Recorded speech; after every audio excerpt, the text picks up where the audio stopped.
This is some disgusting behavior from the right, and it's ironically really blatantly hypocritical. If you've heard any of the right's common talking points about the left over the years, one of their biggest is the idea that the left is just obsessed with virtue signaling. We just love to make it very clear how morally pure we are. We just want to constantly tell everybody through little announcements of our beliefs that we are so morally superior because we're progressive. Don't get me wrong. Among any ideology, group, demographic, whatever it may be, there are people who do anything. And if you can take enough anecdotal examples from a group of people that of course exists because there's billions of people on Earth, you can convince anybody that there's a broader problem happening. But it's ironic that the right has made it a stereotype that the left is all about virtue signaling and doesn't actually advocate for anything meaningful, when everything the right does, when they have the power to achieve anything, tends to just be virtue signals to hold public popularity based on the narratives they've started. A really good example of this has to be this one. Back in 2016, I remember this very distinctly. I was working as a lifeguard, and it was summer of 2016. I think it was July, if I remember right. I came into work one day. I was working as a lifeguard, and my homophobic, conservative, right-wing, douchebag middle manager, I believe his name was Lee. Like, my boss, like I had three bosses. I had, like, a middle manager named Lee, who was the biggest piece of shit ever. He's who this story is about. I had the guy who was the boss of him, who I can't remember. I think his name was Bob, maybe? His name might have been Bob. It was something really simple like that. But he was a big, heavy-set guy. He was super nice, though. He was like a doesn't fuck around. Like, he took his job seriously, and he definitely did not want to pal around with you. But he was a nice guy in the sense that, like, you would want to just be nice to him and pal around with him, but he wouldn't let you. Like, there's a certain point where you draw the line and be like, you know, sorry, no, I can't just chat up with you, you know, which I get, right? And then there was his boss, who was the, like, manager of the park, and her name, I won't say, but, you know, she's been in, like, shows and movies and big YouTube videos where they do tours of the park. She's like the Benson of the... No, she is above the Benson of the park, basically. She's pretty cool. She was like my actual boss. If I was ever called into her office, which thankfully I never was, I was in some trouble. It was like she'd be the one who would be telling me I was fired if I was ever getting fired. Unfortunately, I had to quit that job, and I didn't want to, but I did. But it was a great job. Left on good terms, though. Regardless of all that, I came into work one day, and this awful middle manager I just told you all about was, celebrating something. He was really chipper. And there was a few other people there, notably, looking back, the notably very conservative coworkers I had were joking around with him. He was ironically the only one of our managers who was not, weirded out by the idea of buddying up with the 16 and 17 and 18-year-old employees that he manages. So he's buddying up with these guys and laughing around. And I asked one of them, "What are you guys laughing about?" And he said, some guy went in and shot those degenerates up, laughing and be like, I hope they killed them all. Like, literally, like, celebrating and joking about what I later came to find out about an hour later after listening to the news radio, was the Pulse nightclub shooting. That night, the night before, in Miami, the Pulse nightclub shooting happened, which was an anti-gay targeted terrorist attack designated or designed to kill as many gay people as possible. I believe it was either Orlando or Miami. I can't remember which. One of those East Coast of Florida cities, the part of Florida that I don't consider real. And when I realized that, I quickly figured out that they were, like, laughing and joking about, like, gay people getting murdered and celebrating it and, like, openly wishing more gay people had died. That right there, that memory sticks with me as, like, that is what conservatives are like. When they don't think that, like, someone who's a part of a marginalized group that they're against is watching, and they're just talking amongst each other, they really let the mask slip, and I was shocked. I didn't even fully realize what they were saying at first, because I had to, like, think on it for a while and realize, like, holy shit, that's what they meant.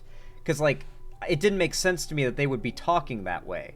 Like, in a public work environment, especially. Like, I was used to that kind of rhetoric on the internet, and that's when I made the connection, is, like, I had to, like, go back into internet mode, not in, like, work mode. Like, real-life work mode brain. Like, I had to think like I do on the internet. It's like, were they celebrating the murder of gay people? It was super fucked up. Well, the Pulse nightclub shooting has gone down in history as one of the most notorious attacks on the rights to exist of gay people.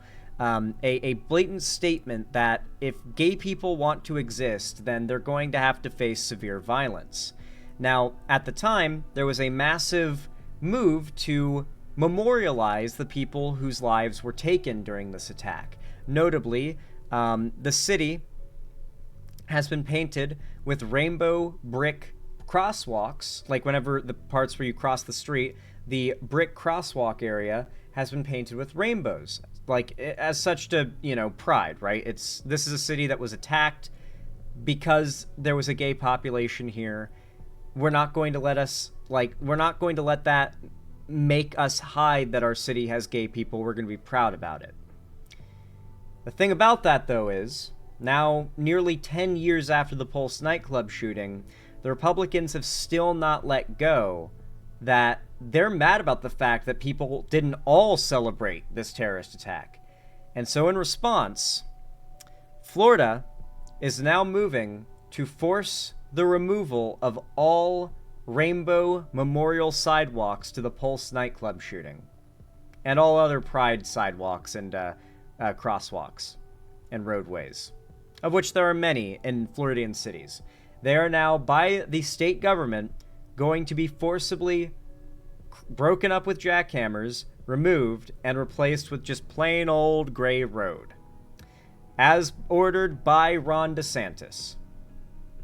Before we get into this news story, if you're enjoying the video so far, consider leaving a like and a comment down below. I'm curious if we can hit 1,000 likes and 500 comments on this video within 24 hours. If we do, YouTube's going to boost this video to the moon, and maybe we can help to choke out the algorithm and keep it from pushing right-wing propaganda out to more people. Because right now, they're the ones choking us out, so I appreciate any support you guys are willing to send to my content. It means a lot. But let's get right into this news story, because the Republicans are doing, ironically, a massive virtue signal right now. Like, hey guys, I know that we're not fixing any real issues right now, but we're getting rid of the rainbow crosswalks. Are you happy with us? See, we're defeating woke. This is literally spending money on something that helps nobody. Tire marks can be seen right at the center of this LGBTQ-inspired intersection. This artwork dedicated to those who lost their lives in the Pulse nightclub shooting in Orlando 5 years ago. Now, those who put this together saying that they are obviously... This is from back in, back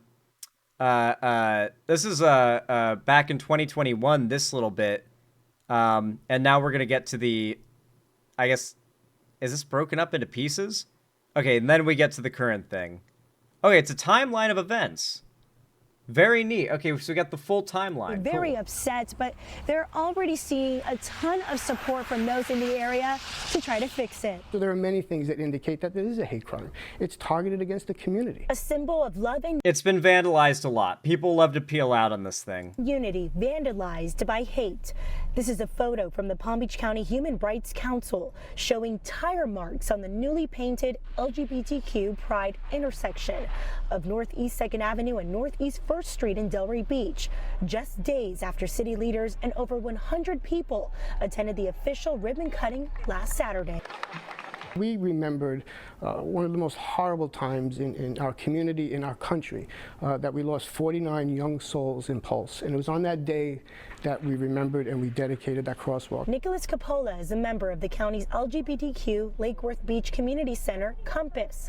And when now, I just gave a lot of that background, so I'm going to skip ahead a little bit to here.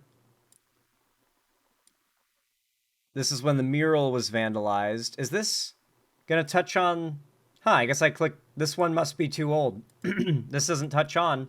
The most recent update, that is a good timeline of events, though, to be fair, but this doesn't touch on the most recent update, which is, well, this one right here. Is this the right one? Well, the battle between Delray Beach and the state over the Pride intersection is heating up. On Friday, the Florida Department of Transportation sent a letter to the city saying the city must remove the mural at the intersection of Northeast 1st Street and Northeast 2nd Avenue or lose state funding. Our Dane Travis is joining us now. That's right. It's not just like, hey, Ron DeSantis says you have to get rid of these rainbow crosswalks, which they could just say no to. It's, you're going to get cut off from all state funding unless you get rid of the rainbow crosswalks, which is 1984 as fuck. Let's just be real. Like, this is, we're really, really forcing the no progressive politics allowed policy that the Republicans spent so long fear-mongering the Democrats would do to them if they ever gained power. The Democrats gained power. There is no restriction on Republicans being able to exist or fly their Trump flags or whatever the fuck, or have their Trump-themed businesses or whatever.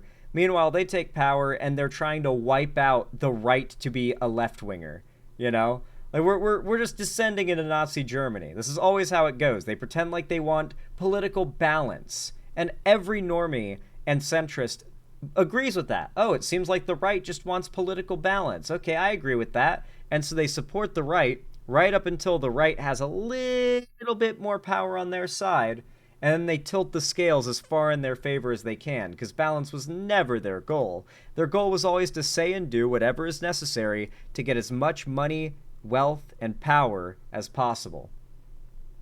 Now live at the intersection. Actually, money, clout, and power. Those are the three things they love. In Delray Beach, where the mural is once again sparking controversy. Danny? That's right, Matt and Sam. So in that letter you guys just mentioned, FDOT says the city has until September 3rd to remove the rainbow colors here at this intersection behind me. And while the Pride mural remains this morning, that might not be the case in a little over 2 weeks. Now, FDOT says the mural violates its traffic control device standards. The city wasn't planning on removing it until it received a formal request, but now the request is here. FDOT says if the markings aren't removed by the deadline, the department will remove it. They'll then bill any removal costs to the city. Now, in a city commission meeting last week, Delray Beach Mayor Rob Long called the move political. Let's be honest. We all know this is not about traffic safety. This is political. I love how they're so, like, these people are such fucking pussy cuck boys. They won't even admit, like, gay people aren't allowed to have respect in this country anymore. Get that shit out of here. They have to say, it's a danger to road safety. We just want to make sure that everyone is safe. Like, why won't you just fucking own it? Really, in this day and age, you're still too chicken shit to own that it's about, like, destroying the existence of gay people in the public eye? Come on. Like we all know, like, what's the point anymore, okay? If the left and the right are two people in an elevator, the right is, like, furiously shitting its pants and looking dead in the eye at the left, the only other person in the elevator, and ruthlessly and repeatedly accusing them of being the one who shat themselves. Who are they doing this for? Who, like, at this point, who is the like sideline audience they need to convince they didn't shit their pants? Because they're not convincing us. We're the ones with unshat pants. We're the only ones also in the elevator. Like, it's so bizarre. Just admit it. Own it. There's no point anymore. This, like, you're not going to gaslight the left into believing that you are actually concerned about traffic. Part of the same culture war climate where symbols of inclusion are targeted precisely because they represent acceptance. It's about erasing the visibility of our LGBTQ plus people. Now, just last month, someone vandalized the intersection for the third time. A driver did burnouts and left tire marks all over the mural. Now, FDOT also warns that any additional violations by the city will result in the loss of state funding. Now, the city is expected to hold a meeting with the department on September 2nd, which is just one day before the deadline. Matt, Sam. Now, for those that don't know, Twitter has actually jumped onto this story. particularly conservative Twitter, not left-wing Twitter. Unfortunately, the left has, I've genuinely seen no coverage of this story from the left. I'm not gonna lie. Oh, hell yeah, Kojima. Listening to The Banger. We love to see it. Hold on. I believe it was End Wokeness I saw post this. And I believe it was the inspiration for me to do this segment specifically. Now, I believe this End Wokeness account posts, like, at least 5 billion times a day, so... yeah, he's been posting a lot of this. Florida just erased St. Pete's BLM mural. So yes, Florida is getting rid of any kind of DEI. Perhaps it's better to replace this with some unifying message that celebrates diversity. Well, what? Nobody here agrees with that. Covering a colorful artistic image with shoddy asphalt work that is uneven and doesn't even cover the whole roadway. It's still black, though. That's actually a good one. Why does pick number 1 look like a render? It's too vibrant. It's... Right-wing Twitter poster Pepe PFP sees outside in a subtropical city for the first time in their life. This photo is not even slightly touched up. That is the color palette of Florida. Like, it's a subtropical... It's St. Pete. It is a... Actually, St. Pete might be on the tropical line. It's a tropical city. It's like on the edge of the sub and tropics. The subtropics and tropics. Like, that's why it looks that way, bro. Go outside, motherfucker. Go somewhere further than the fucking junk food store near your house, bro. Sorry, I got a little cut up there. Got a little caught up. However, End Wokeness has been posting a lot about this stuff. Let me see if I can find some more examples. Specifically, the one I saw that inspired me to make this segment. Here it is. Florida tears apart rainbow brick roads. So yeah, they're posting a lot of clips like this and celebrating it. So here you've got the state workers, as mentioned before, that are, if the city will not remove these roads, they will do it for them, and that's what we're seeing. And apparently the cities will be billed for this. So not only are the pride roads being removed against the city's will, they will also be billed against their will for it. This is what the right is celebrating, and I honestly think there's no better visual than this. A bunch of workers who are probably barely paid, if at all, a living wage, tearing up a bunch of colorful bricks to replace it with colorless, repetitive, lacking in any uniqueness, like just turning all the color into gray. Uniformity. This is what is happening to America visualized. And the best part is, you've got the conservatives in the comments section celebrating it. I love this reply. Honestly, this is the best reply. Why not just paint the bricks? This person's 1A, 2A Patriot. This page is dedicated to preserving German-American culture and history. Like, this guy's a chud. This guy is clearly a conservative account. And his reply was, why not just paint the bricks?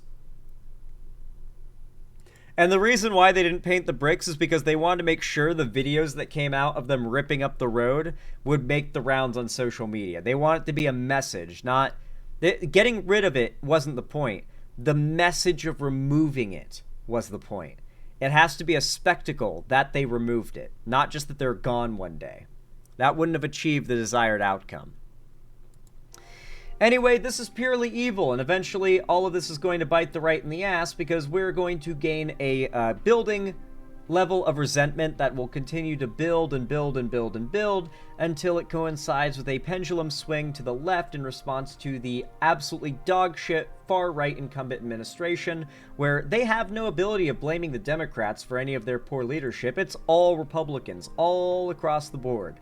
It is very possible that not only in these midterms are we going to see a unbelievable overperformance from Democrats, but we could see a repeat of that, if not an increase in that, coming this next election. Even if the election is rigged by Trump, it might be too big to rig. we might see a Gavin Newsom sweep, or whoever it is that ends up being the Democratic nominee. It's probably going to be Gavin Newsom. Anyway, folks, if you enjoyed this video, then please consider leaving a like and a comment down below, like I said before. Consider donating, subscribing, or gifting a sub on my website, xanderhall.com/live, or support me through YouTube, Twitch, Streamlabs, Stream Elements, Patreon, or buy some custom Streamlabs merch. Buy some custom Xander Hall merch, the Streamlabs link down below. Or support me and see more from me by following my social medias, linked down below in the description, including my fan Discord, as that is the main hub of my fan base and community. And if you don't want to miss anything, like the live events I do there every Friday, every week, then make sure to join. You won't regret it, and I hope to see you there. But with all that said, I hope you guys enjoyed this video, and as always, I hope to see you again soon.